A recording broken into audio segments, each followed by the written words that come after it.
comen temprano. Todavía nos faltan algunos, todavía están apagadas algunas camaritas.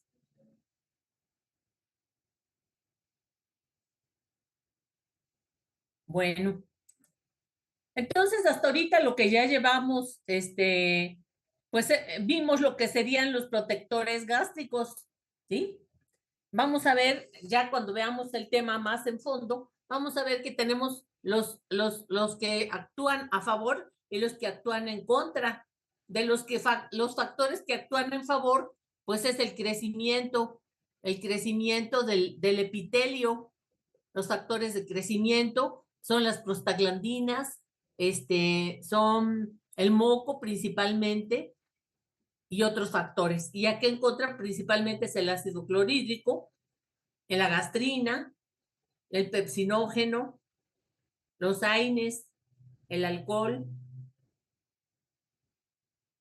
Y en México, aunque ustedes no lo crean, el chile, ¿verdad? El tipo de alimentación, ¿sí? Vamos a ponerle chile, ¿sí? Que es altamente irritante. Ajá. Las comidas condimentadas, el mole que tiene 3, 4 tipos de chiles, ¿verdad? El chile habanero y bueno, y otros factores, ¿verdad? Entonces, pues hemos hablado un poco de estos factores protectores. Entonces, no sé si tengan alguna duda o pregunta o comentario, alguna pregunta. ¿Todos ellos los pueden usar embarazadas? Ujú, sí, sí, porque en embarazadas, como hay cambios en el útero, y bueno, y hay factores de estrés, ¿verdad? Desde luego, este, pues es frecuente que se tenga enfermedad acidopética, que se tengan agruras, ajá, es frecuente y pues sí, sí se pueden usar. Obviamente, pues no es lo ideal, pero pues si no hay de otra, pues sí se puede, ¿verdad? Bueno, pues vamos a pasar a otro tema, que es el tratamiento de un sujeto altamente peligroso. Ahorita se los voy a presentar. Ajá. Es un sujeto altamente peligroso, que es el Helicobacter pylori. Bueno, vamos a tener una pausa clínica. ¿Alguien de ustedes la quiere leer?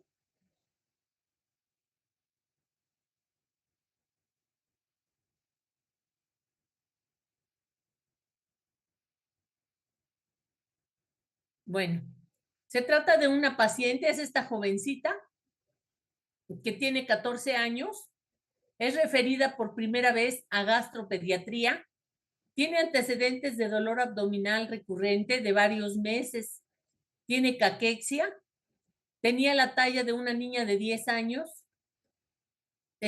tiene palidez, fiebre ocasional y ha bajado de 8 a 10 kilos de peso.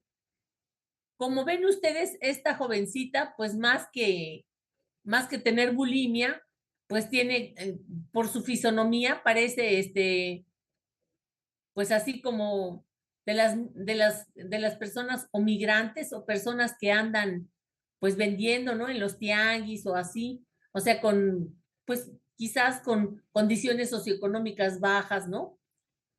Bueno, a la exploración física está caquéctica y pálida, mide 1,59 y pesa 31 kilos. Para el 1,59 debería de andar en 55 kilos, ¿no? De peso ideal y ella pesa 31, o sea, tiene como 20 kilos de menos. Tiene frecuencia cardíaca de 120 en reposo, o sea, está taquicárdica, tiene una tensión arterial de 105/65, no hay adenopatía cervical, o sea, no se palpan ganglios a nivel cervical, cardiopulmonar normal, abdomen en batea. Acuérdense que hay 3 tipos de abdomen: el abdomen que es globoso, el abdomen plano y el abdomen en batea. Ajá, ella tiene en batea, o sea, está hundido. Este es blando el abdomen, sin dolor, sin visceromegalias o masas. Se le realizó una prueba de sangre oculta en heces que fue positiva. Esta niñita la mandaban con el diagnóstico de cáncer, de a descartar cáncer, ¿verdad? Una neoplasia por ahí. Sangre oculta en heces fue positivo. La biometría hemática me mostraba anemia grave de tipo ferropriva, con alta capacidad de unión de hierro. La serie esófago-gastroduodenal. Esta serie esófago-gastroduodenal es una serie en la que se dan medio de contraste y se ve el esófago y el estómago. Se mostraban pliegues nodulares engrosados y rigidez del antro pilórico. La placa de tórax era normal. Por gastroscopía, la endoscopía menciona pliegues en el antro, engrosados, con la mucosa muy friable, erosiones y ulceraciones. Se tomó una biopsia gástrica de mucosa y de un sitio de una ulceración focal y se encontró gran población de células de Helicobacter pylori. Se hizo diagnóstico de gastritis activa crónica grave. Recibió tratamiento de inhibidores de la bomba de protones, más antibióticos del tipo de la claritromicina con amoxicilina y mejoró el cuadro. Obviamente, pues se le llevó a nutrición especial. No sé si alcanzan a ver en su cara, pero tiene hasta manchas hipocrómicas. Sí, lo que la gente le dice, no sé cómo le llaman, ¿Quiotes? quiotes, ajá, exactamente, muchas gracias. Y que dicen que es por desnutrición, ¿verdad? Entonces, pues esta niña, pues se pensó también en el problema de tuberculosis, en fin, se pensó en varias cosas. Bueno, entonces, aquí otra vez la imagen, ¿verdad? Del estómago. Acuérdense que tiene el fondo, que tiene el cuerpo en amarillo, en café, el cardias, el antro pilórico, el canal pilórico y bueno, y el duodeno, ¿no? Desde luego. La mucosa, en la que tenemos el epitelio, la lámina propia y la muscularis mucosae. Las células foveolares que producen moco, las células parietales que producen el ácido clorhídrico, las células principales que producen el pepsinógeno y las células G que secretan la gastrina. Aquí tenemos una imagen, una microfotografía del Helicobacter pylori. Ajá. Esta es una bacteria gram negativa que es móvil, es oxidasa y catalasa positivas, tiene una forma de espiral. Por aquí hay otra imagen, aquí la tenemos. Es una imagen como de espiral, con 4 a 6 flagelos, mide de largo de 2.5 a 4 milímetros y de ancho de 0.5 a 1 milímetro. Es una bacteria microaerofílica, que quiere decir que requiere muy poquitas cantidades de oxígeno, menos oxígeno que el atmosférico. Con sus flagelos y su forma espiral perfora la capa de moco y queda suspendida en la mucosa gástrica o adherida a las células epiteliales. Produce adhesinas para unirse a los lípidos y a los carbohidratos. Adhesión a las células epiteliales. Descompone la urea en amonio y en dióxido de carbono. Y con esto va a disminuir la acidez. No se sabe por qué sobrevive tanto y no hay una respuesta inmune del huésped para defenderse de esta bacteria. Desde el punto de vista de epidemiología, en los países en desarrollo, se presenta en la mayoría de los menores de 10 años. Se infectan. En el adulto, más del 80% ya la tiene antes de los 50 años. La transmisión es oral-oral, oral-fecal o gastro-oral. También puede ser por agua contaminada o por alimentos contaminados. Y el ser humano es el único reservorio. Se transmite a nivel familiar, de persona a persona, por exposición fecal oral es la más probable y se puede cultivar en las heces. Tiene todos estos mecanismos de agresión. Fíjense, tiene flagelos, 4 flagelos para movilización, quimiotaxis y colonización de la mucosa. Los puntitos azules que son ureasa, que neutraliza el ácido clorhídrico y daña la mucosa gástrica por la presencia de amonio. Tiene lipopolisacáridos en los que se adhiere a la célula del huésped y causan inflamación. Proteínas externas que son como estas vesículas rojas que se adhiere a las células del huésped. Tiene exotoxinas, que son toxinas vacuolares para lesionar la mucosa gástrica. Tiene un sistema de secreción de tipo 4, que son estructuras agrupadas para inyectar efectores. Estas exotoxinas también tienen enzimas secretoras, que son mucinasa, proteasa, lipasa, que van a lesionar la mucosa gástrica. Y estos efectores que inyecta, dan remodelación de la actina, induce a la interleucina 8 al crecimiento celular del huésped e inhibe la apoptosis de esa célula. Entonces, como ven, vienen bien equipadas estas bacterias. Ya instalada en el moco, va a combatir a la mucosa gástrica, combate el ácido clorhídrico por la ureasa, que convierte a urea y a bicarbonato y amonio, que son bases fuertes que neutralizan el ácido clorhídrico de su alrededor y lo protegen. Muy bien adaptado, vive en la mucosa gástrica dando inflamación, alterando la producción de ácido clorhídrico y da destrucción tisular. Los flagelos penetran en la mucosa, las adhesinas median la unión a las células del huésped, da daño tisular localizado mediado por mucinasas y por fosfolipasas que interrumpen el moco, y la citotoxina vacuolante que daña a las células epiteliales. Entonces, como ven, pues vive abajo del moco. Fíjense, aquí, cuando está en el moco, esto sería el moco, penetra, cuando está aquí arriba, produce amonio para que sea base y no le haga daño el ácido clorhídrico. Y se mete aquí y vive aquí en la parte superior de las células. Aquí estarían las células.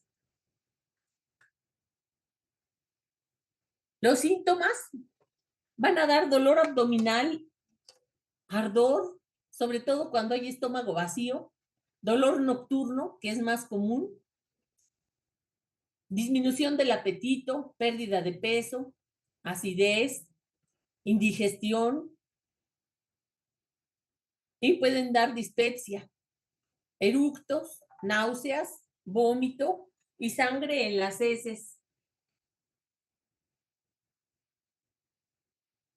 Otras enfermedades que se pueden asociar a la presencia del Helicobacter son la úlcera duodenal o gástrica, la dispepsia y síndromes extraños como es la rosácea.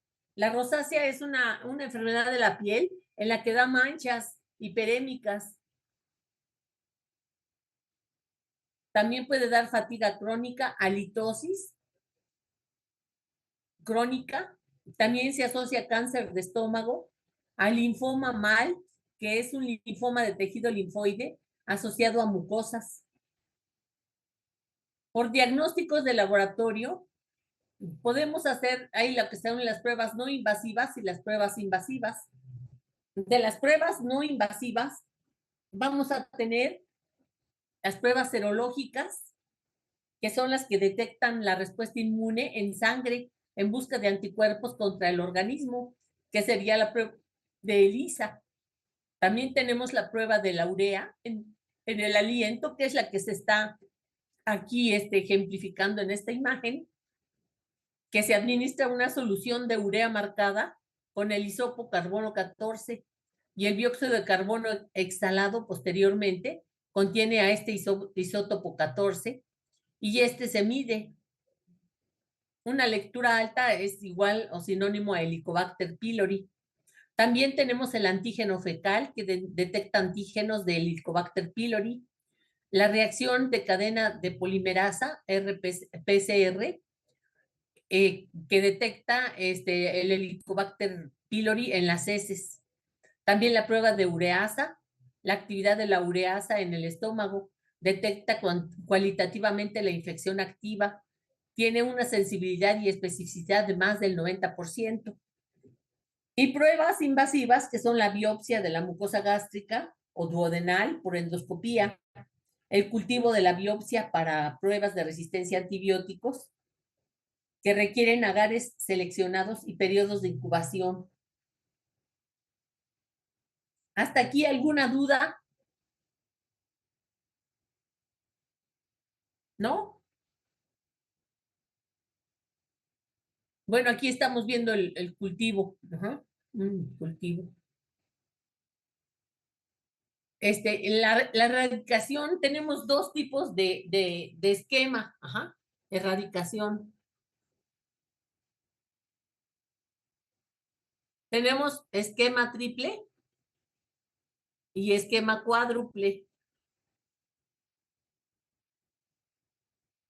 El triple, vamos a tener,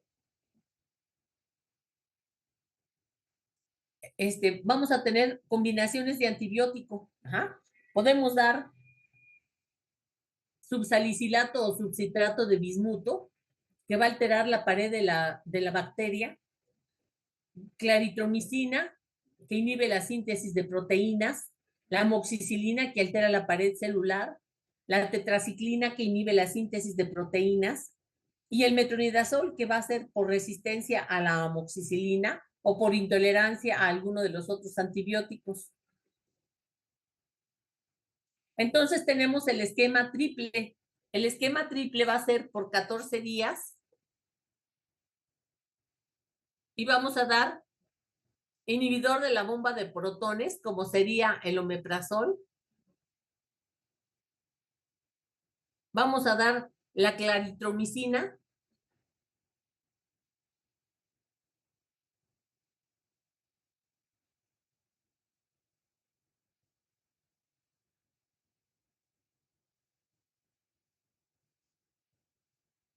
Y el metronidazol.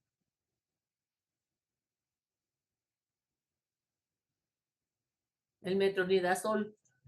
Si acaso hay bueno, aquí más bien sería la amoxicilina.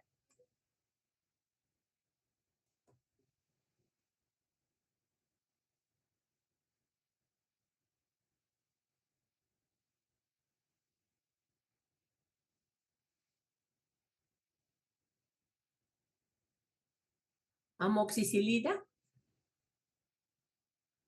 o claritromicina.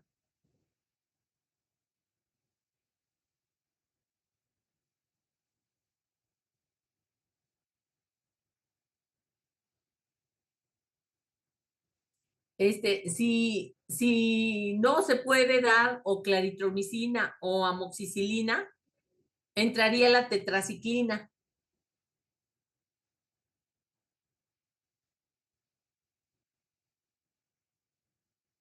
Que puede sustituir a la amoxicilina o al metronidazol. ¿Sí se entiende? Entonces tendríamos omeprazol, claritromicina y amoxicilina. Perdón, omeprazol, claritromicina y metronidazol. O la amoxicilina en lugar de la claritromicina. ¿Sí? Lo ideal es mejor dar omeprazol, amoxicilina, metronidazol. Si hay alergia a la amoxicilina, damos claritromicina. Y si por alguna causa no se puede dar amoxicilina o metronidazol, entra la tetraciclina. ¿Sí? Entonces es omeprazol más amoxicilina más metronidazol. La amoxicilina, si tenemos alergia a los beta-lactámicos, porque como sea, pues es es betalactámico, entonces vamos a dar claritromicina. Y si no se puede dar la amoxi o el metronidazol, entran las tetraciclinas. ¿Sí? ¿Sí, chicos? Ese es el esquema triple. Omeprazol, amoxi, metro. Por 14 días. Y el esquema cuádruple, vamos a tener metronidazol,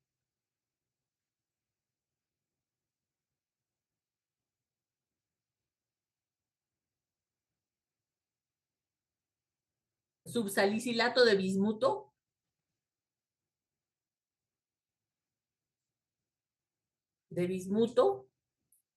tetraciclina,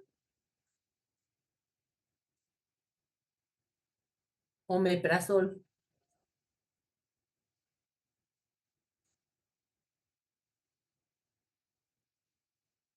¿Sí? Metronidazol, subsalicilato de bismuto, tetraciclina, omeprazol. Por 14 días también.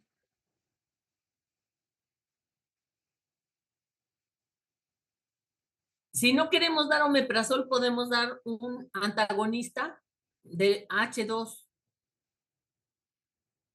Un antagonista H2.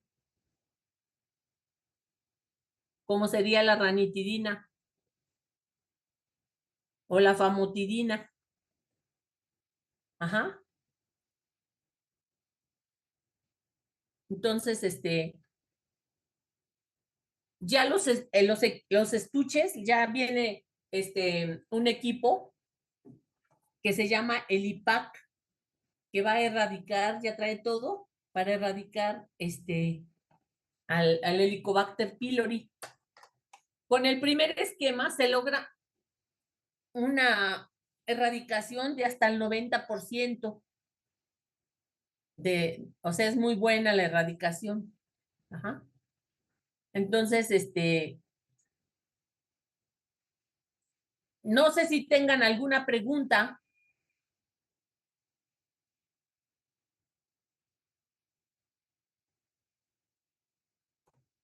Doc, ¿la cuádruple también se da por 14 días? Sí.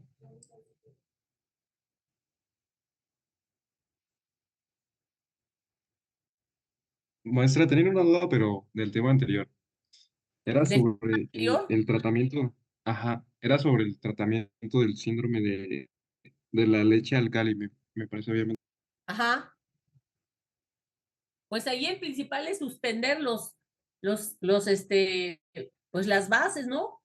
Tuvimos nosotros un paciente que se tomaba diario 2 botellas de gel de Melox. Y pues el tratamiento básicamente es suspender, ¿no? Suspender los álcalis, los alcalinizantes, pues, ¿sí? Entonces, ese sería el tratamiento. Es un cuadro grave que pues se pudo prevenir, ¿verdad? Se pudo evitar porque el paciente se automedica.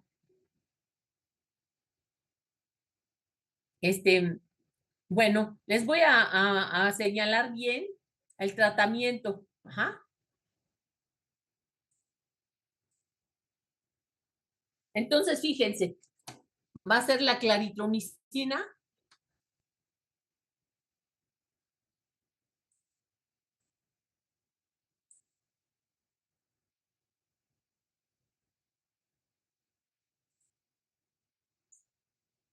va a ser la claritromicina,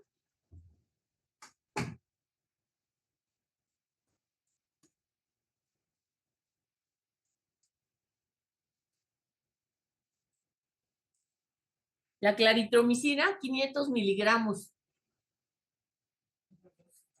cada 12 horas. El metronidazol,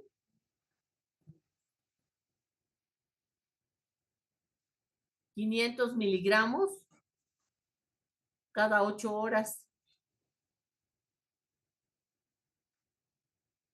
Si damos amoxicilina, es 1 gramo cada 12 horas. Y del omeprazol,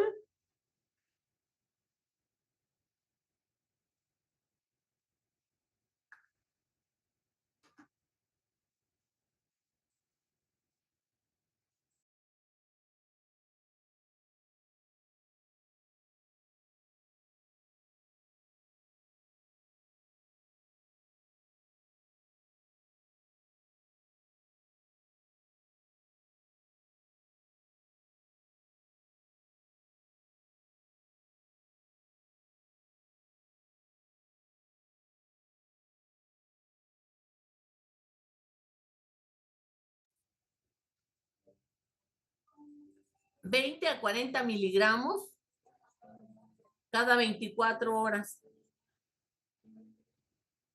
Ajá. Ese sería el tratamiento triple.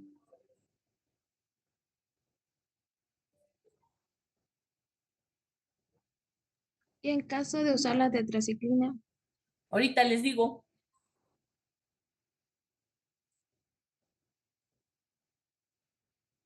Si se usa la tetraciclina son 500.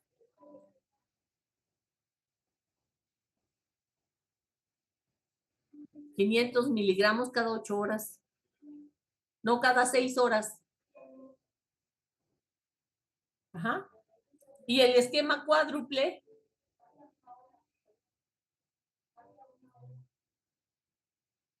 igual sería el metronidazol. Igual 500 miligramos cada 8 horas.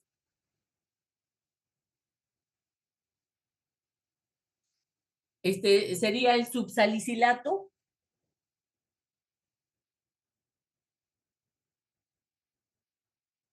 Subsalicilato de bismuto.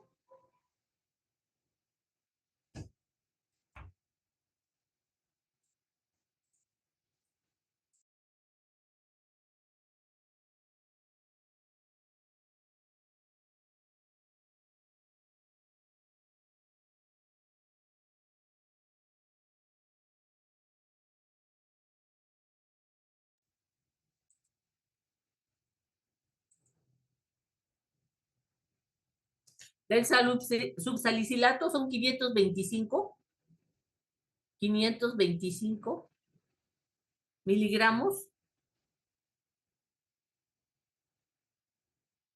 cada 8 horas. Y de las tetraciclinas igual 500, igual que arriba, cada 6 horas.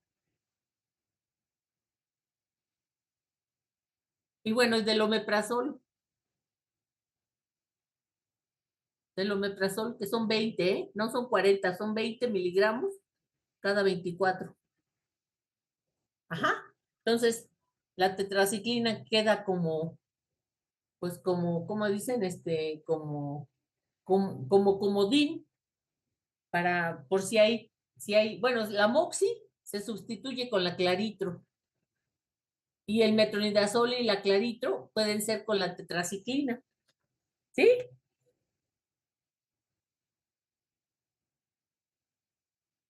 ¿Sí, chicos? Ajá. Sí, doctora. Bueno, no sé si tengan preguntas, más preguntas.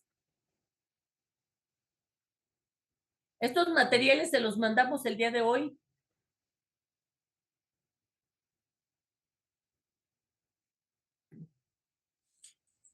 y cuando se sustituye el de la bomba de protones por antagonista de H2, la ranitidina.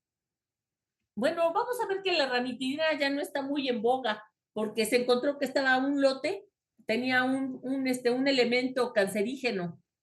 Ahorita vamos a ver eso.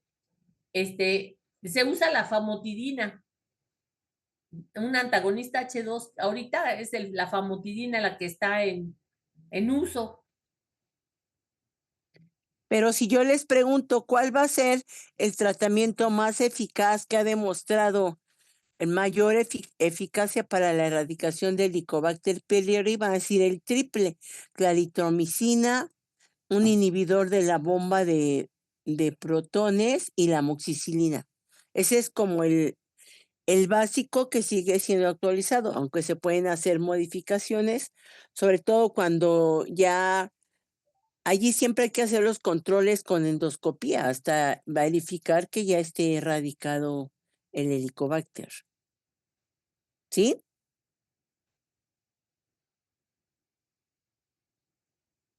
Sí.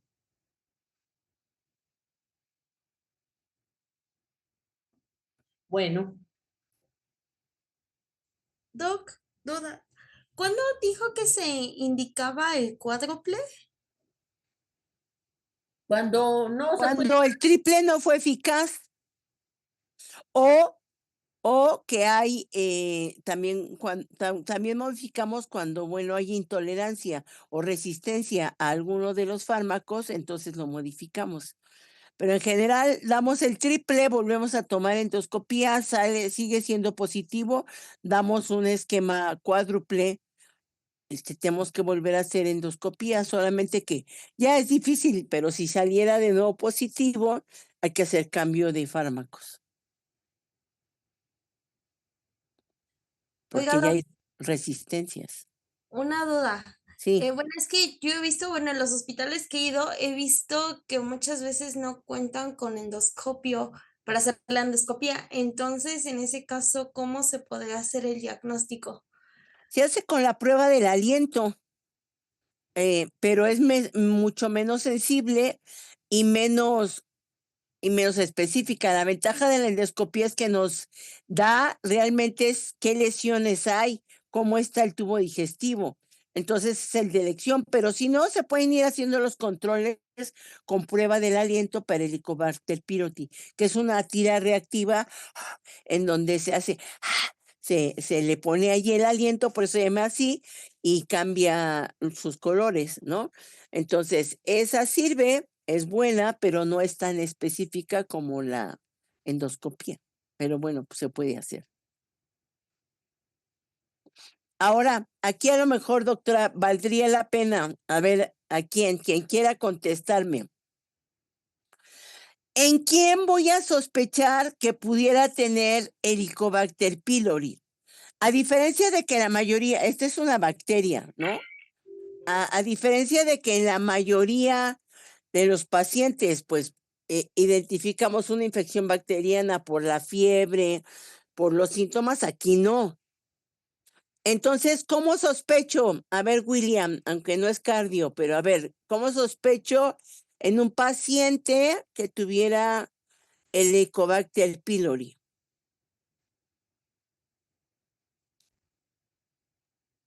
¿Se refiere a sus sintomatología? Me refiero a tú, doctor, va contigo un paciente y cómo sospechas.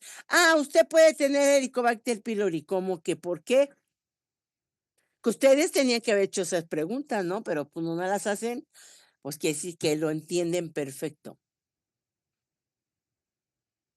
Yo digo que pues puede tener como el dolor abdominal, Como que náuseas, por qué dolor, vómitos, porque puede tener como una sensación de ardor o pues molestias en el estómago.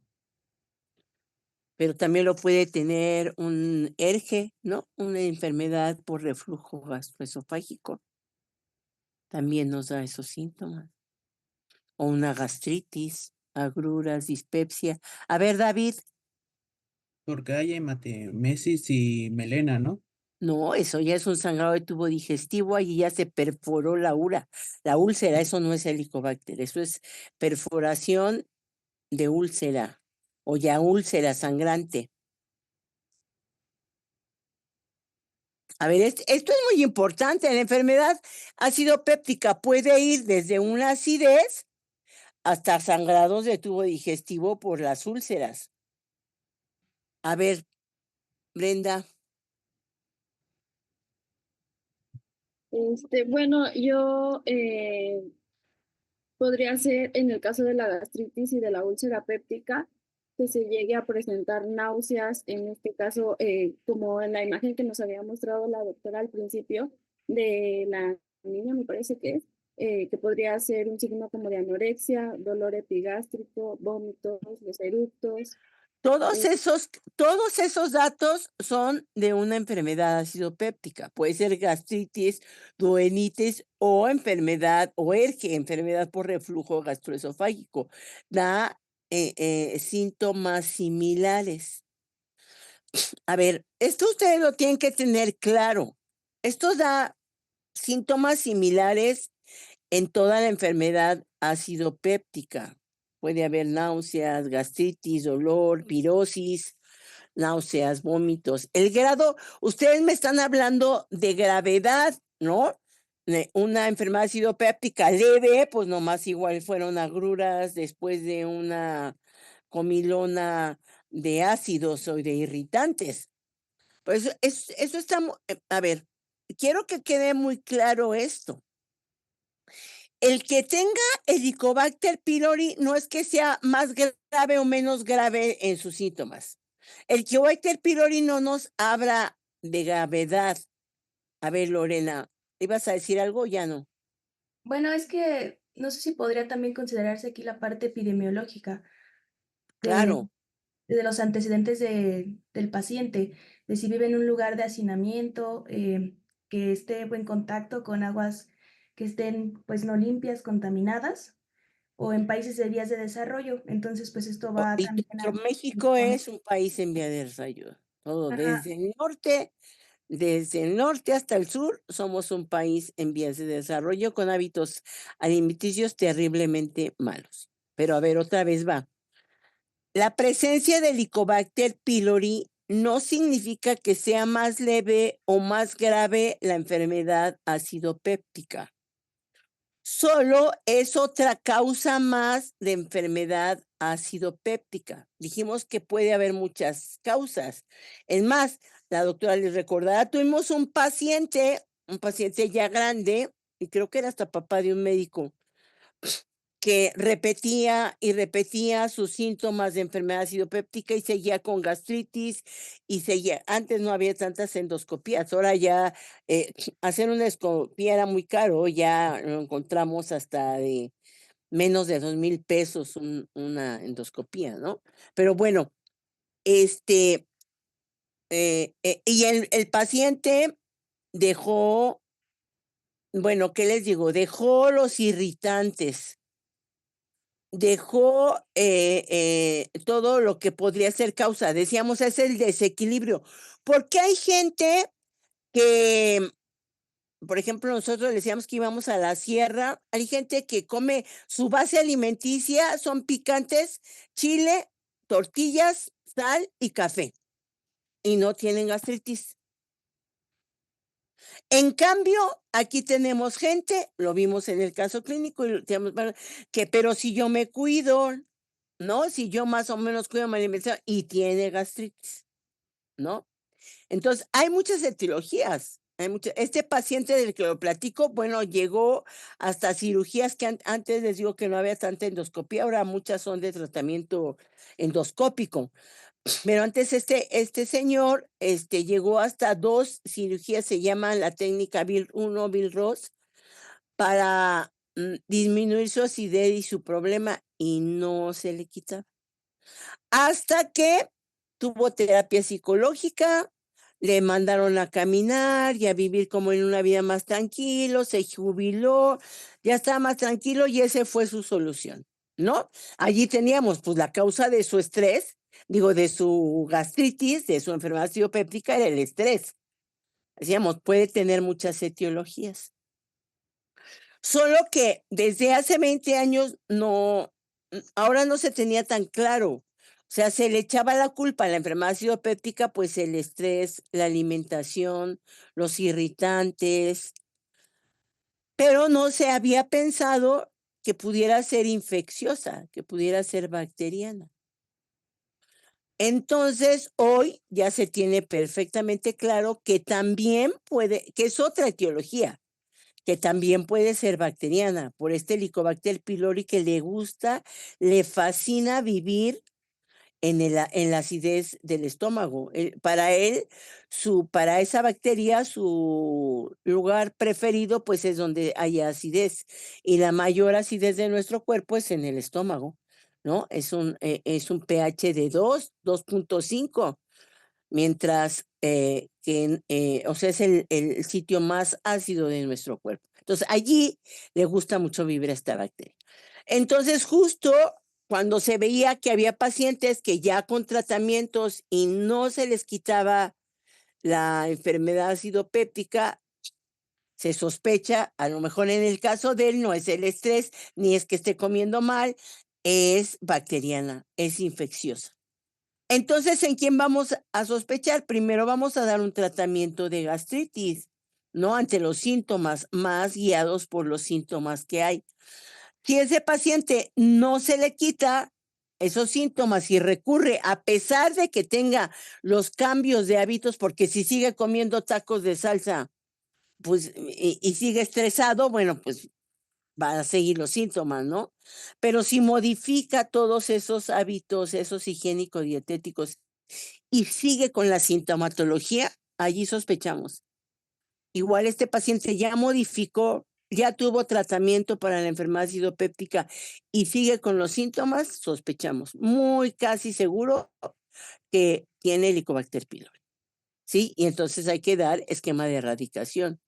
¿Por qué no a todos? Porque es un esquema muy pesado, ¿no? Si alguien ha tomado alguna vez metronidazol en algún momento o claritromicina, son fármacos muy irritantes, pero son los que van a erradicar a esta bacteria que gusta de vivir allí. ¿Sí nos queda más claro?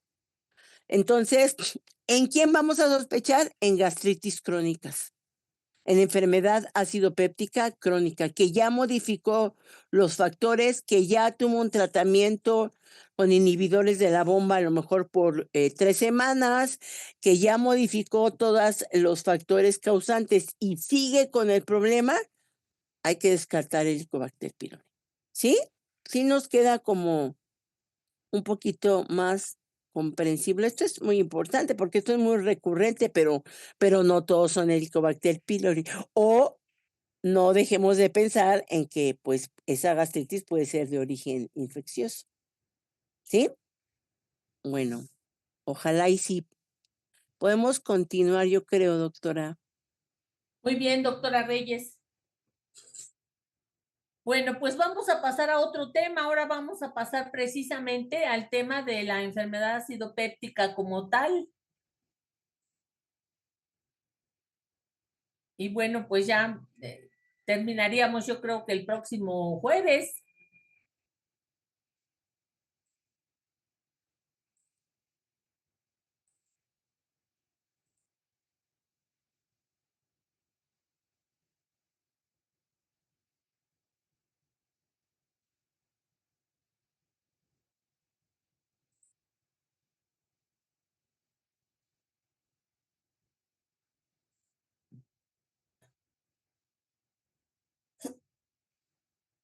Bueno, como habíamos visto, tenemos las partes del estómago, tenemos el fondo, tenemos el cuerpo, la curvatura mayor, menor, el antro pilórico, el canal pilórico o el esfínter pilórico y pues el duodeno. Y tenemos aquí las células enterocromafines que estarían ubicadas pues un poquito entre el fondo y la curvatura mayor, las células parietales que están ubicadas en todo lo que es color rosita. En el antro pilórico tenemos las células G, y bueno, las que producen en el cardias moco protector en color azul.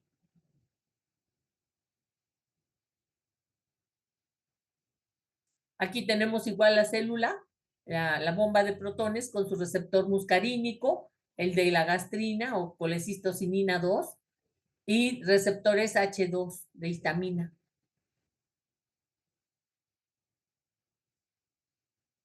Aquí lo volvemos a tener. Tenemos el nervio vago que estimula la acetilcolina. que a su vez actúa sobre la anhidrasa carbónica. La anhidrasa carbónica convierte al bicarbonato, al agua y al dióxido de carbono en hidrógeno y bicarbonato, el cual sale el hidrógeno para combinarse con el cloro y dar el ácido clorhídrico. Tenemos el receptor de gastrina o de colecistocinina 2, estimulado por las células G de la gastrina, las cuales también actúan sobre las células enterocromafines de histamina. Y bueno, van a actuar sobre el receptor H2.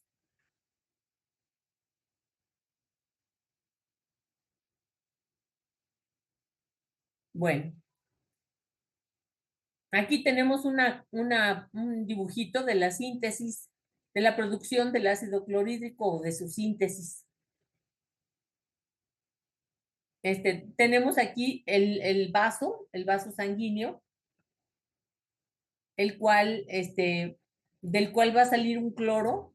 Este cloro atraviesa la célula y va a llegar hasta la luz del estómago. El bicarbonato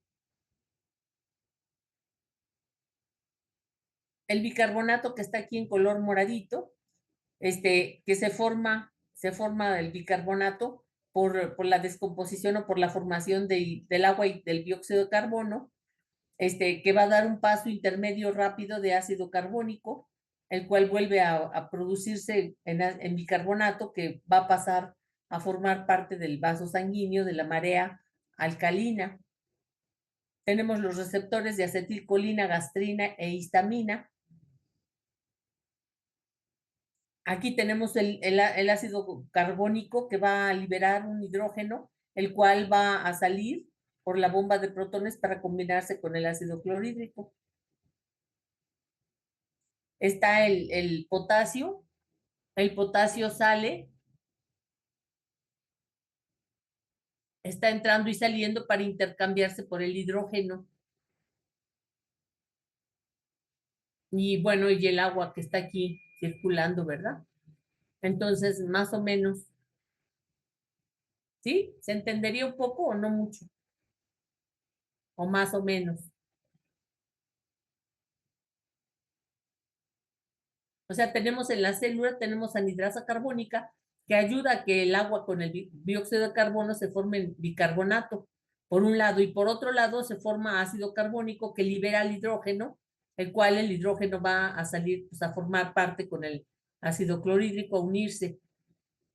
Ajá. Y tenemos el intercambio de hidrógeno y potasio por la bomba de protones, ¿sí? En la cual entra un potasio y sale el hidrógeno que se formó acá para que se una con el cloro. El único que pasa libre, pues va a ser el cloro. Ajá. Se intercambia un bicarbonato por un cloro, por un antiportador, un bicarbonato por un cloro.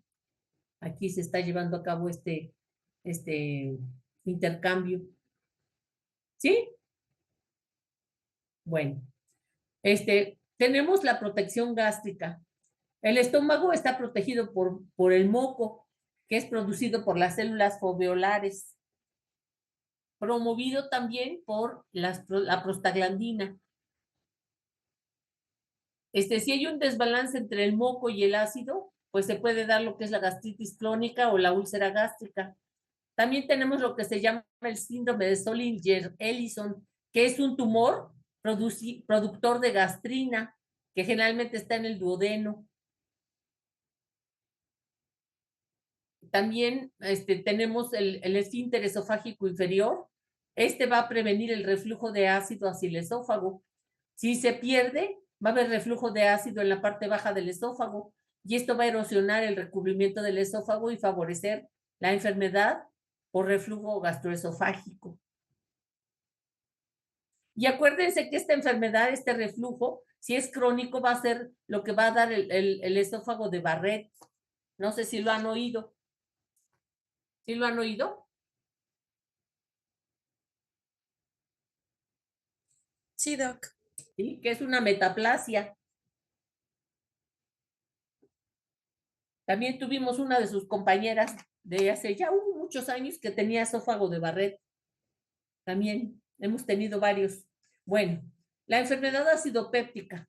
Sí, es una enfermedad causada por, pues no es exceso, es lo normal. Lo que pasa es que las defensas están menos suficientes, ¿verdad? Es la presencia de ácido clorhídrico y la pepsina, que son cáusticos y que no van a lesionar porque hay mecanismos de defensa que son intrínsecos, ¿sí? La defensa del esófago, la defensa primaria es su esfínter esofágico inferior, que cuando resulta insuficiente puede favorecer el reflujo, la dispepsia o la esofagitis erosiva. El tratamiento es para disminuir esta acidez gástrica y aumentar la función del esfínter esofágico inferior, aumentar la motilidad del esófago,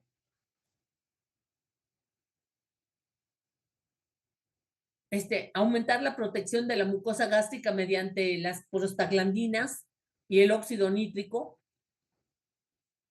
Que si se alteran, pues generan una úlcera gástrica o duodenal.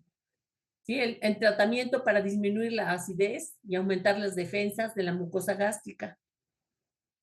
Además del tratamiento del Helicobacter pylori, tiene clave en la patogenia de estas enfermedades. Ajá. O sea, no solamente que estén bien las defensas contra los agresores, sino que no exista la patología, que no esté la presencia del Helicobacter pylori.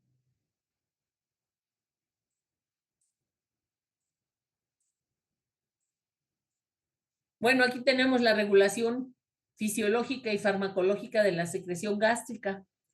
Tenemos interacciones entre las células enterocromafines que van a producir histamina, el sistema nervioso entérico, la célula parietal que van a producir el ácido clorhídrico, las células epiteliales que van a producir el moco y el bicarbonato. En las rayas negritas van a ser las que van a estimular con un signo positivo y las que van a inhibir con un signo negativo.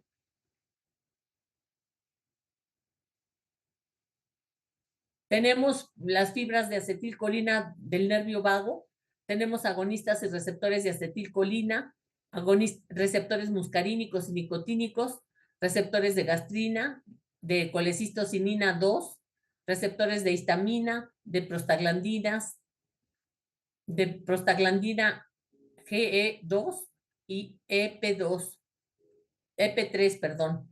En la línea roja tenemos las metas del antagonista farmacológico y en la flecha azul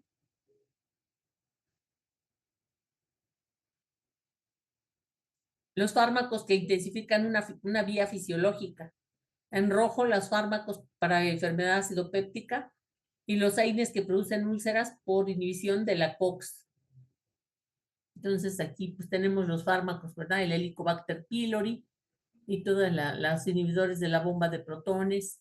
Tenemos otra vez los 3 receptores muscarínicos de colecistocinina y de histamina y las de prostaglandinas que van a mediar la producción de ácido clorhídrico. Aquí volvemos a tenemos la célula que produce la enterocromafin, que produce histamina, que va a ir al receptor de histamina. Tenemos la gastrina, que va a actuar sobre su receptor, y tenemos al muscarínico, que va a ir sobre el receptor muscarínico, pero aquí también actuaría la prostaglandina. Entonces tenemos defensas gástricas contra el ácido. Las defensas, vamos a ver aquí, miren, tenemos factores que protegen y factores que agreden. Entonces, de los factores que protegen tenemos al bicarbonato, tenemos el moco, tenemos el flujo sanguíneo, los factores de crecimiento celular, los factores de renovación celular y las prostaglandinas. Y los factores que agreden son el ácido, la pepsina, el etanol, el tabaquismo, la isquemia, los AINES, la hipoxia y el Helicobacter pylori. Entonces, bueno, pues ya vimos algunos factores protectores.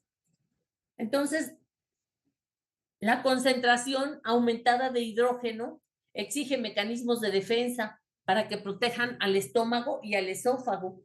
La principal defensa es el esófago, el esfínter esofágico inferior para el esófago, porque evita el reflujo.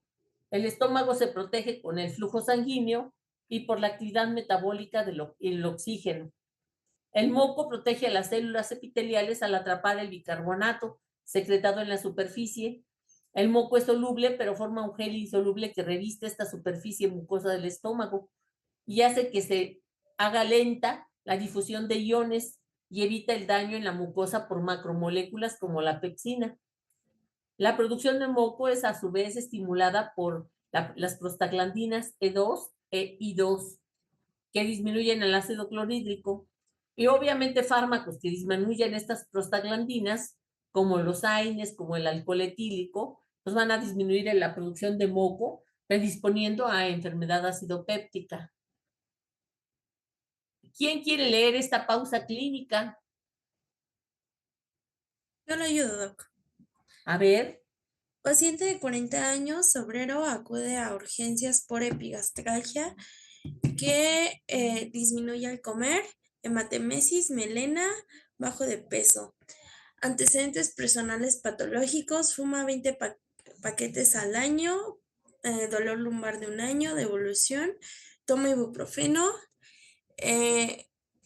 Exploración física. Exploración física. Huele a alcohol y a tabaco, está pálido, TA 110/65, 130 frecuencia cardíaca. Ajá, sí, sí. Gastroscopía, úlcera superficial cubierta por un coágulo de sangre. Se toma una biopsia para estudio del Helicobacter pylori con resultado positivo. El tratamiento consiste en la administración de oxígeno, transfusiones de paquete globular, tratamiento de erradicación del Helicobacter pylori, inhibidores de bomba de protones más antibióticos, omeprazol, amoxicilina y claritromicina. Muy bien. Entonces, como ven ustedes, pues es el típico, ¿verdad? El típico paciente obrero que le vale, que fuma, toma, come lo que quiera, en fin, ¿verdad? Entonces, pues ya él tiene 1 año con este padecimiento. Bueno, no, tiene más, es ya crónico, pero acude por sangrado de tubo digestivo, ¿verdad? O sea, se le perforó. Tiene sangrado de tubo digestivo, que es una de las complicaciones. Una es el sangrado y la otra es la perforación. Y pues tiene todo, ¿verdad? Llega oliendo a alcohol, a tabaco, etcétera. Y bueno, pues aquí el tratamiento pues va a ser obviamente primero la erradicación del helicobacter, la transfusión que se le pone y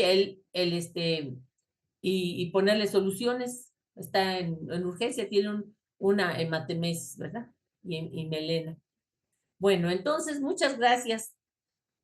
Esta enfermedad acidopéptica incluye varias afecciones por daño del ácido clorhídrico, o sea, todo lo que sea causante por el ácido clorhídrico, pues va a ser ácido péptica. Es ácido por el ácido clorhídrico, y péptica por la pepsina. Sí, por la pepsina. Acuérdense que entre los dos digieren las proteínas. O sea, son necesarias para nuestra alimentación.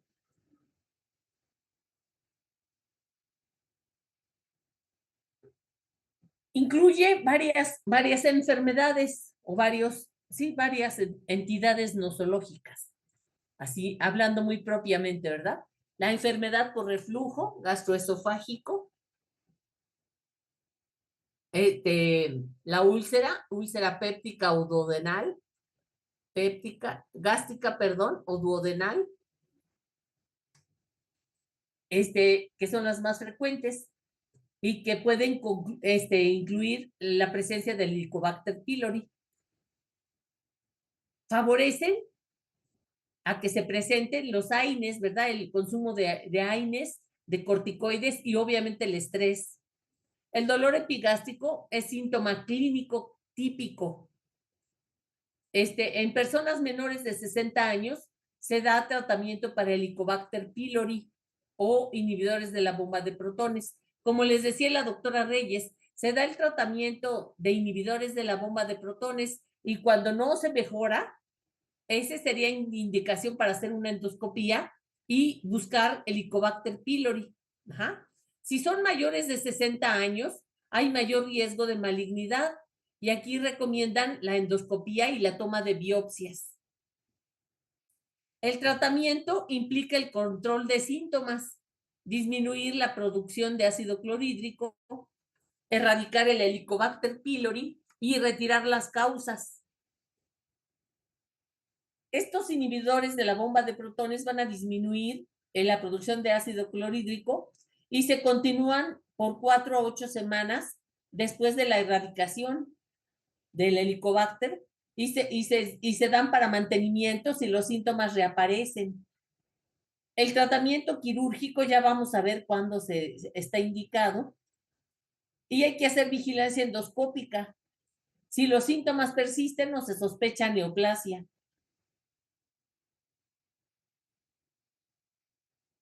Bueno, hay algunos términos que hay que considerar. Se habla de gastritis erosiva cuando hay una inflamación aguda de la mucosa gástrica.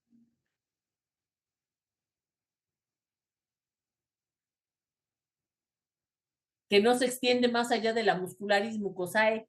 ¿Se acuerdan ustedes que tenemos el epitelio, tenemos la lámina propia, tenemos la muscularis mucosae y después pues ya el músculo liso? Ajá. Entonces, esta gastritis son lesiones que no se extienden más allá de la muscularis mucosae. La úlcera péptica, que es un defecto en la mucosa gástrica o duodenal, con un diámetro menor a 0.5 centímetros y una profundidad que llega a la muscularis mucosae. La úlcera gástrica está en la mucosa gástrica, ubicada en la curvatura menor, en la porción de transición entre el cuerpo y el antro pilórico. Ahí es el sitio de mayor, o sea, en esta parte. Ajá. Es el sitio de mayor frecuencia. Y la úlcera duodenal, que es de la mucosa duodenal, ubicada en la pared anterior o posterior del bulbo duodenal. Bueno, esta enfermedad se presenta con una incidencia de más de 6 millones de casos por año. Las duodenales son 3 veces más frecuentes que las gástricas. Ocurren en promedio 10 años a 20 años antes que las gástricas. O sea, las gástricas ocurren en personas más grandes. El sexo es igual en ambos sexos. Aquí tenemos una úlcera duodenal. Como ven ustedes, pues es todo esto, ¿verdad? Podría parecerse a una de las aftas que salen en la mucosa bucal. Los factores de riesgo, tenemos la gastritis crónica por la presencia del Helicobacter pylori. Las úlceras duodenales son 90% más frecuentes cuando existe el Helicobacter pylori y las úlceras gástricas en un 80% con Helicobacter pylori. Puede haber gastritis crónica de otras etiologías. Y el uso de AINES aumenta 5 veces más el riesgo de úlceras gástricas. Y si se toma AINE más corticoide, aumenta 15 veces más este riesgo. Los inhibidores selectivos de la recaptación de serotonina, el hábito de fumar, el tomar alcohol, la edad mayor a 65 años, el estrés, el grupo sanguíneo O, aumentan el riesgo de úlceras duodenales. También se puede ver en el síndrome de Zollinger-Ellison, que decíamos que es un gastrinoma en el duodeno, o un hiperparatiroidismo. Y bueno, aquí ya vimos que el Helicobacter es una espiroqueta, bacilo espiral, gram negativo, que no invade células, solo las mucosas, descompone la urea en amoníaco, rompe las defensas de las mucosas y da una inflamación superficial crónica. Aquí tenemos la producción de las células gástricas. Tenemos las células foveolares que producen moco, agua y glicoproteínas. Las del fondo y cuerpo, que son las células parietales que producen ácido clorhídrico. Las del antro, las células G que producen gastrina, que también hay en duodeno y en páncreas. Las células principales que producen el pepsinógeno. Las células parietales que producen el factor intrínseco y el ácido clorhídrico, estimulado por la acetilcolina, la histamina y la gastrina, inhibido por prostaglandinas y somatostatina. Las células mucosas producen moco protector estimulado por acetilcolina, prostaglandina y secretina. Las células principales producen pepsinógeno estimulado por la acetilcolina, gastrina, secretina y péptido intestinal vasoactivo. Favorece gastritis por Helicobacter pylori, o sea, factores que favorecen la gastritis por Helicobacter pylori, aumento de ácido clorhídrico y disminución de protectores o del moco. Los AINES disminuyen COX-1 y COX-2 y por esto mismo disminuyen las prostaglandinas. Normalmente disminuye el ácido clorhídrico y aumenta el bicarbonato y el moco. Y esto genera erosiones en la mucosa. ¿Se acuerdan ustedes que hay uno de estos inhibidores de la COX que no afecta al estómago? ¿Alguien se acuerda cuáles son? Cuando vimos los AINES.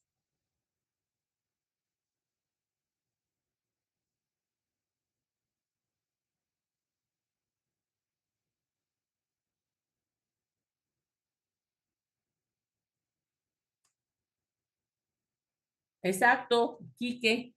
Muy bien. El celecoxib. ¿El celecoxib qué es?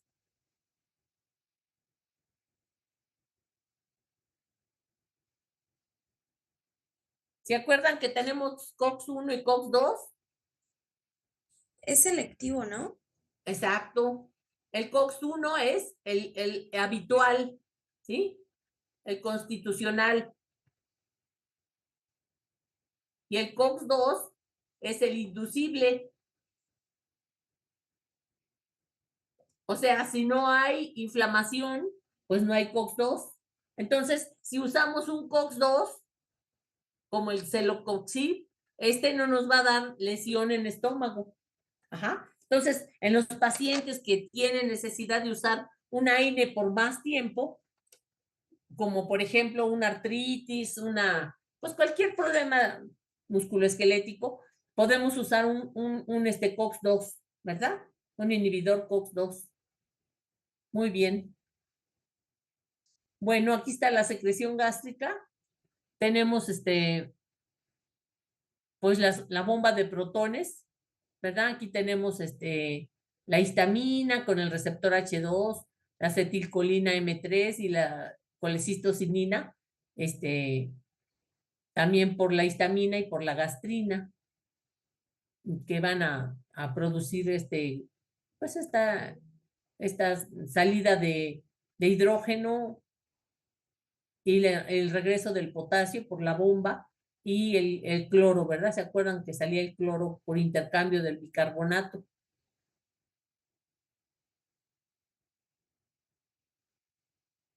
Entonces, los factores lesivos ya los volvemos a repetir: el alcohol, el tabaco, el estrés, los AINES, el Helicobacter pylori y el ácido clorhídrico. Y los protectores, el factor de crecimiento, el flujo sanguíneo, las prostaglandinas, el moco y el bicarbonato.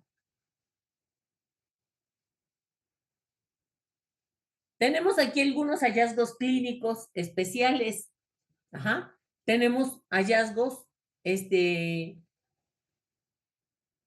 los síntomas comunes a los dos tipos de úlcera péptica gástrica y duodenal es la dispepsia. La dispepsia que se manifiesta por sensación de pesantez postprandial, saciedad temprana, dolor o ardor epigástrico, que disminuye con la presencia de antiácidos. signos de hemorragia interna, como es la presencia de anemia, de hematemesis, de melena, muestra positiva de heces para sangre oculta, ¿sí? Esta prueba es muy importante, se llama prueba de Guayaco, ¿sí? A una es, bueno, ahí imagínense bueno, un esíbalo, ¿verdad? A un pedazo de popó, así a un pedazo de popó, obviamente que se vea negruzca, le podemos poner agua oxigenada, ¿sí? Unas gotas de agua oxigenada, y si se ve que salga espuma, quiere decir que estamos que si hay sangre y es sangre oculta en heces, ¿sí? Se llama prueba de Guayaco, y es una prueba que podemos hacer en nuestra casa. Bueno, no en nuestra casa. En nuestra casa sí tenemos pacientes, ¿verdad? Pero si, pues en el paciente, ¿verdad? Decirle al familiar, tome usted, con una batelenguas un pedazo de excremento y le echa unas gotitas de ácido, de agua oxigenada, y se ve que burbujee, que salga espuma, quiere decir que sí es sangre positiva, ¿verdad? Entonces es una prueba que podemos hacer, pedirle al paciente, al familiar que lo haga en su casa, ¿verdad? Pero en un 70% de pacientes no hay síntomas, están asintomáticos, ¿verdad? Entonces, fíjense, resumiendo, dispepsia, saciedad temprana, dolor o ardor epigástrico que disminuye con antiácidos, signos de hemorragia interna, como serían pues, la anemia, ¿verdad? Hematemesis o melena, o prueba de Guayaco positiva. En cuanto al dolor, si el paciente, fíjense, para la úlcera gástrica, esto es un dolor con ritmo, y cuando la úlcera es gástrica, el paciente duele, come, aumenta el dolor. Aumenta el dolor. Entonces el paciente, como al comer le duele, le aumenta el dolor, no come, ¿sí? Y entonces baja de peso. Ajá. Y en la duodenal, duele, el paciente come, se quita el dolor.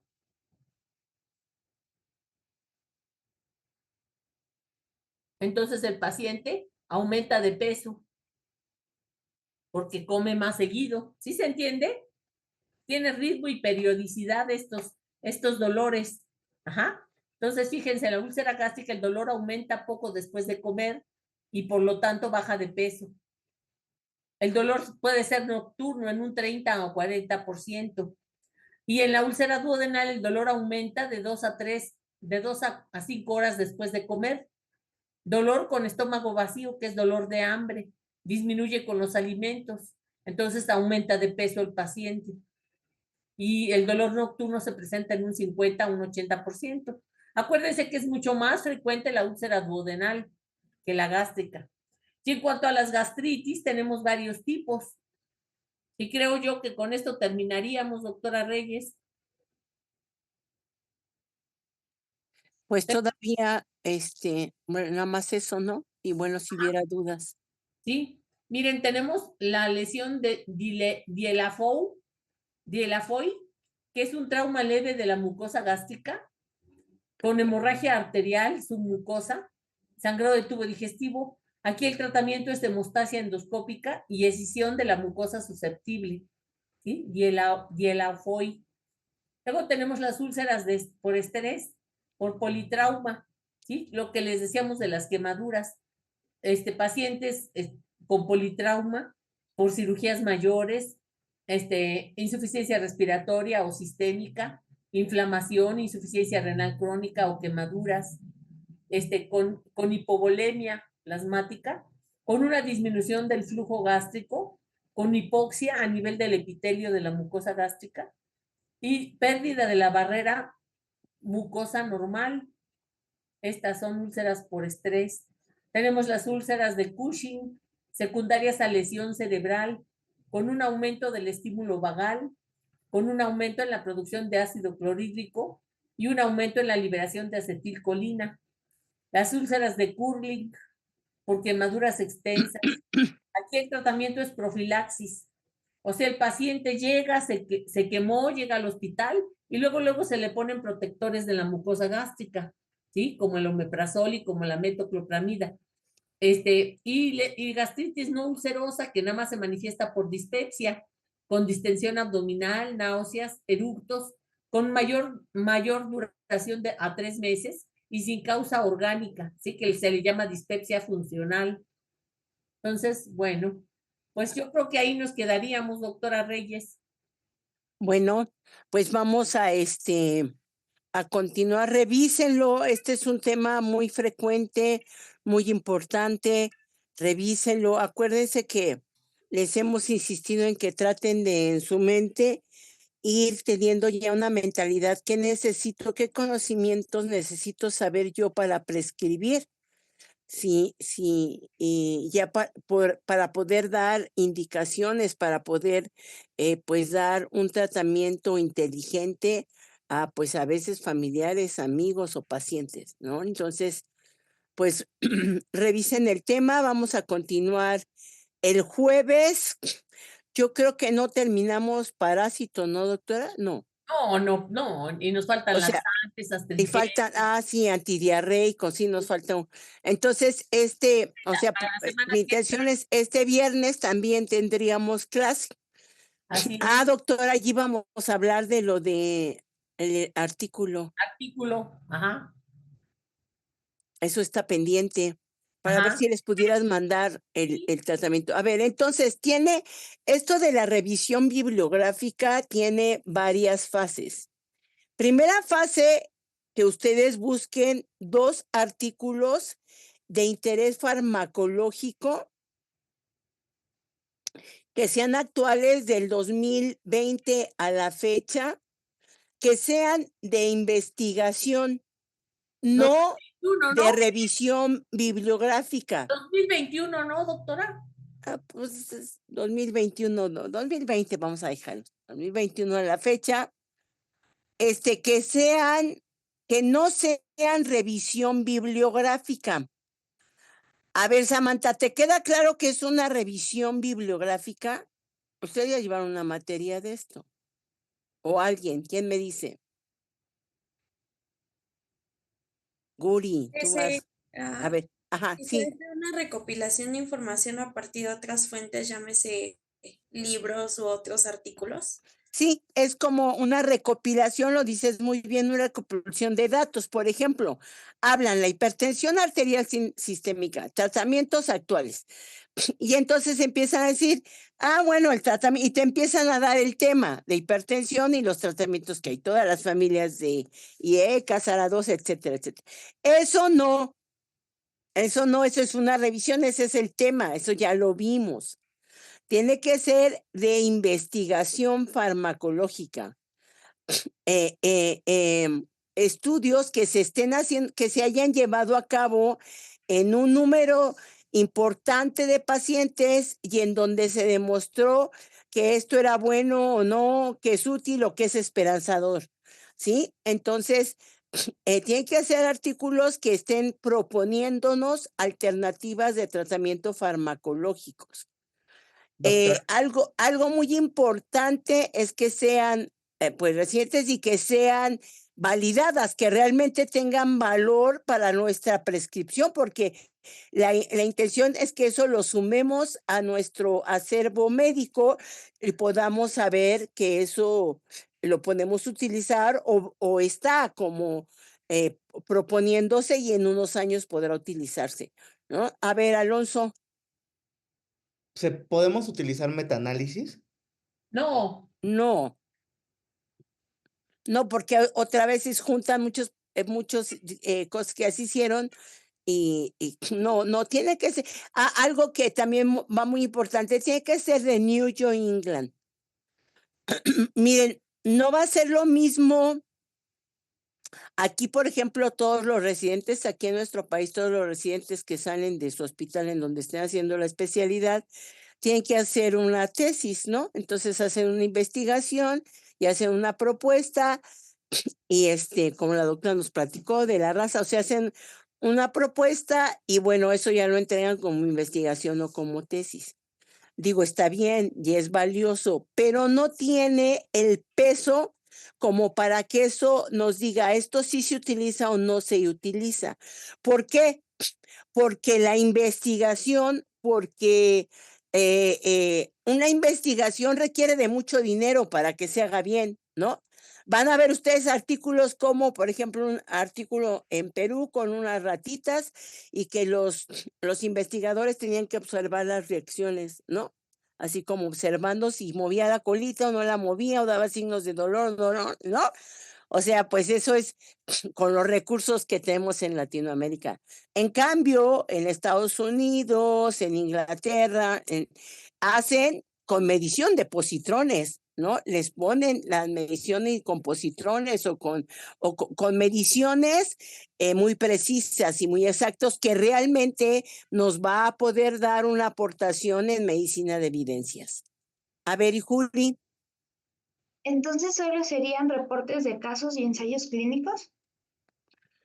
No tanto de casos, sino de estudios clínicos. Ajá, ok. Sí, porque casos es un caso de raro que le pasó y es muy interesante, pero un caso no nos va a dar el aporte para decir yo sí voy a prescribir ese medicamento o no lo voy a prescribir.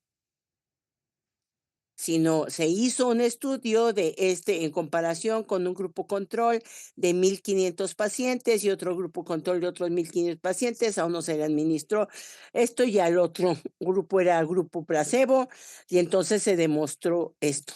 ¿Sí? ¿Sí me explicó? Entonces tienen que ser investigaciones, artículos de investigación. Entonces, es primera fase, van a elegir 2 que les llamen la atención, que les gusten, que al valorar todos estos datos digan, este está interesante. Esa es la primera fase. La segunda fase es vaciar esa información en unas tablas que la doctora Cicchinelli les va a mandar, en donde tiene el nombre del autor, el año, donde se publicó, y un breve resumen de en qué consiste ese artículo y cuáles fueron los métodos utilizados y cuáles fueron las conclusiones, ¿no? Y luego tu opinión. Creo que sí es valioso por esto, ¿no? Entonces ya les va a mandar esa tablita. Esa sería como la segunda fase. Nos van a llegar a nosotros, esas tablas las van a mandar, no al Classroom, las van a mandar al correo de la doctora Cicchinelli para que nosotros revisemos esas tablas. Y ya vamos a decirte, ¿sabes que este artículo está muy interesante porque habla de los anticuerpos monoclonales propuestos para manejo de la enfermedad citopéptica, ¿no? Eso, por ejemplo, no hay, ¿no? Bueno, sí hay, pero no, es nuevo, no lo estamos viendo aquí porque apenas como es y se vio, se hizo, se comparó, se puso en tantos pacientes y se vio que pues este anticuerpo monoclonal es muy específico y logra la erradicación del Helicobacter pylori. Estoy inventando, aprovechando el tema que estábamos viendo ahorita. Entonces decimos, oye, pues eso está como muy bien, ¿no? Si esto no sirve, cuando ya un esquema, un triple, un cuádruple esquema falló, pues está muy bien, ¿no? Bueno, y ya vamos, entonces, ya te vamos a decir, ¿sabes qué? Este elige. Este es el que vas a preparar. De los 2 que nos mandaste, te vamos a decir, este es el que vas a preparar. ¿Y qué vas a preparar? Pues un resumen, te lo vas a estudiar muy bien, por qué se hizo, cómo se hizo, en cuánto se hizo, cuáles fueron los métodos y los estudios, porque vamos a hacer una discusión todos juntos de tu aportación. Te vamos a preguntar y tú antes de que sea la sesión, vas a preparar un videíto de no más de 5 minutos con la información, resumen de tu artículo y lo vamos a subir al Classroom en donde todo el grupo, todos los 3 grupos vamos a poder revisar los artículos de todos. Entonces, ya habiéndolo revisado, entonces podremos comentar, no, Guri, es que el tuyo estuvo como muy bien o no, me parece que ese estudio le faltó, ¿no? O estaba muy sesgado porque ese estudio lo coordinó y lo protocolizó Laboratorios Bayer, ¿no? Entonces, más bien lleva el interés de que quiere que lo compren su medicamento, ¿no? Era más bien como promocional. Bueno, todo eso lo vamos a ir aprendiendo. La sesión lleva el interés de que nos vayamos de este curso viendo las actualidades y viendo que esto de la farma pues nunca termina, nunca va a terminar, pero que tenemos que ser muy inteligentes para discriminar qué realmente es bueno, qué es malo, qué es peligroso o que aunque sea caro es bueno, pero otro nada más se está promoviendo por pues el negocio farmacológico que hacen los laboratorios, ¿no? Sí, y Guri, vas a comentar algo más, ¿no? No, no, ¿Ya no? gracias. Alonso, Doctora, ¿y solo esta revista es la única de la cual podemos sacar artículos? es que O no es una revista, son 8 de revistas. Los primeros mundos tienen el New England, o sea, New England no es solo Inglaterra o Reino Unido, o sea, casi todos los países de primer mundo tienen su New England. PubMed puedo utilizar o también ahí viene? ¿Cuál? PubMed. No, Ese yo creo pero- que ese es, perdón, doctor, iba a decir. No, tú. Yo creo que es un poquito chafita, pero bueno, hay que ver, o sea, no tiene el peso que tienen los New England, pero bueno, pues igual y si tú consideras que, que sí cubre los protocolos de investigación de primer mundo, pues igual y sí, Vale, gracias, doctora. ¿vale? No a ti. Bueno, pues ya les mandará eso ahorita, pues vamos a continuar con gastro el próximo jueves. Y bueno, ya les mandará estas tablitas para que se vayan dando la tarea de irlo buscando. Y Nos también vemos ajá. los medicamentos que nos faltan de gastro, de músculo esquelético y de derma. Sí, puede incluir esos temas. Acuérdense que tiene que hacer esas investigaciones de temas que hayamos revisado en la clase, La ¿no? clase. Sí. Muy bien. Bueno, por ejemplo, no me voy a hacer uno encontré un momento de fractura congénita de cadera, ¿no? O de embarazos gemelares. No, pues no, o sea, de los temas que se revisaron y se van a revisar en clase. Bueno, pues que tengan una excelente tarde. Nos vemos el jueves.